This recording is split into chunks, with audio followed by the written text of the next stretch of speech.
music.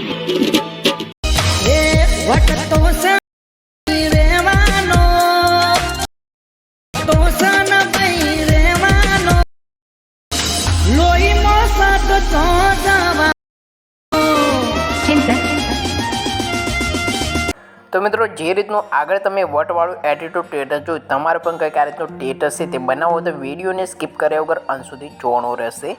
આપણે YouTube channel એટલે કે કેકે એડિટની અંદર તમે પહેલી વખત આવેલા હોય તો ચેનલને જરૂરથી સબસ્ક્રાઈબ કરી દેજો, વિડીયોને એક લાઈક કરી દેજો, બને એટલું શેર કરતા રહેજો. અને જે બાજુમાં પેલું બેલનું આઇકન છે તેને પણ દબાવી દેજો અને તેની નોટિફિકેશન છે તે ઓલ ઉપર સેટ કરી લેજો મિત્રો, જેથી કરીને આપણે જ્યારે પણ વિડીયો અપલોડ કરીએ મિત્રો ત્યારે તમારા સુધી નોટિફિકેશન પહોંચે તમે આપણો પહેલા વિડીયો જોઈ શકો મિત્રો. વોટ્સઅપ ગ્રુપ અને ટેલિગ્રામ ગ્રુપની લિંક તમને ડિસ્ક્રિપ્શનની અંદર મળી જશે મિત્રો, તો જરૂરથી જોઈન કરી લેજો મિત્રો. અને વિડીયોની અંદર જેટલું પણ મટીરિયલ યુઝ કર્યું છે તે આપણે તમને ડિસ્ક્રિપ્શનની અંદર આપેલું છે, તે ત્યાંથી તમે ડાઉનલોડ કરીને કે આ રીતનો સ્ટેટસ છે તે બનાવી શકો છો ફોટો એડ કરીને મિત્રો.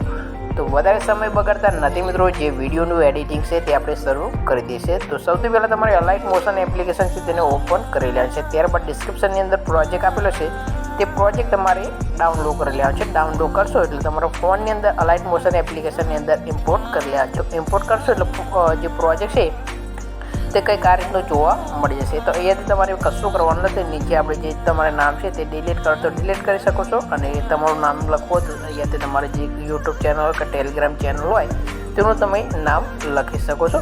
ત્યારબાદ તમારે શું કરવાનું છે મિત્રો, અહીંયાથી ફોટો ચેન્જ કરી લેવાનો રહેશે.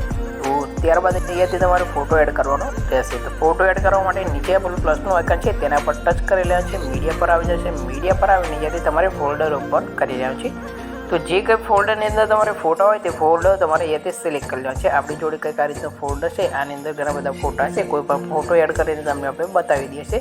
તો અહીંયાથી તમારે સિમ્પલ આપણે કોઈ પણ આ રીતનો ફોટો છે આપણી જોડે તે ફોટો તમને એડ કરીને બતાવી દઈએ છીએ. તમારો ફોટો કંઈક આ રીતનો હોય તો તમે એડ કરી દેજો. જેવો તમે ફોટો એડ કરશો મિત્રો સિલેક્ટ કરીને એટલે તમારો ફોટો કંઈક આ રીતનો આવી જશે. ઉપર 3 ડોટ આપે છે તેના પર ટચ કરી લેવા છે. ટચ કર્યા બાદ ફિલ કોમ્પ્રેસ એરિયા કરી લેવા છે એટલે ફોટો તમારો કંઈક આ રીતનો ફૂલ સાઇઝની અંદર થઈ જશે. નીચે મોવા ટ્રાન્સફરનો ઓપ્શન દેખાય તેના પર ક્લિક કરી દેવા છે અને પહેલા નંબરનો ઓપ્શન પર ક્લિક કરીને ફોટોને તમારે વચ્ચે સાઈડમાં ખસી લેવાનું છે વચ્ચેથી.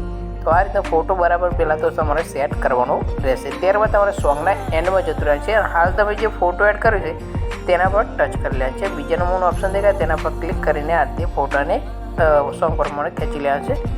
સાઈડમાં 3 લાઈન આપી છે તેના પર ક્લિક કરી જાય છે. ક્લિક કર્યા પછી ફોટાને સૌથી નીચે ખેંચી લેવા છે. જે આપણે પહેલાં ફોટો આપ્યો છે તે ફોટા પર લાવીને નીચેવાળો ફોટો છે તેને ડિલીટ કરી લેવા છે. તમારો ફોટો કંઈક આ રીતનો જોવા મળી જશે. તમારું સ્ટેટસ છે અહીંયાથી બનીને રેડી થઈ ગયું છે મિત્રો, તમે જોઈ શકો છો અહીંયાથી તમારું સ્ટેટસ છે બનીને રેડી થઈ ગયું છે. તો સ્ટેટસને તમારે હવે સેવ કરવાનું રહેશે. તો ઉપર શેરનું આઇકન આપ્યું છે તેના પર ટચ કરી લેવાનું છે. ટચ કર્યા બાદ અહીંયાથી તમારે શું કરવાનું છે, નીચે એક્સપોર્ટ ઉપર તમારે ક્લિક કરવાનું રહેશે. જેવું તમે ક્લિક કરશો એટલે કંઈક આ રીતનું પ્રોસેસ લેશે. નીચે સેવનું આઇકન છે તેના પર ક્લિક કરીને વિડીયોને તમે સેવ કરશો એટલે વિડીયો છે તમારા ગેલેરીની અંદર આવી જશે. તો વિડીયોનું એડિટિંગ તમને કેવું લાગે કોમેન્ટ બોક્સની અંદર જરૂર જણાવજો. તો નવા એક વિડીયો સાથે મળીશું મિત્રો, ત્યાં સુધી જય માતાજી.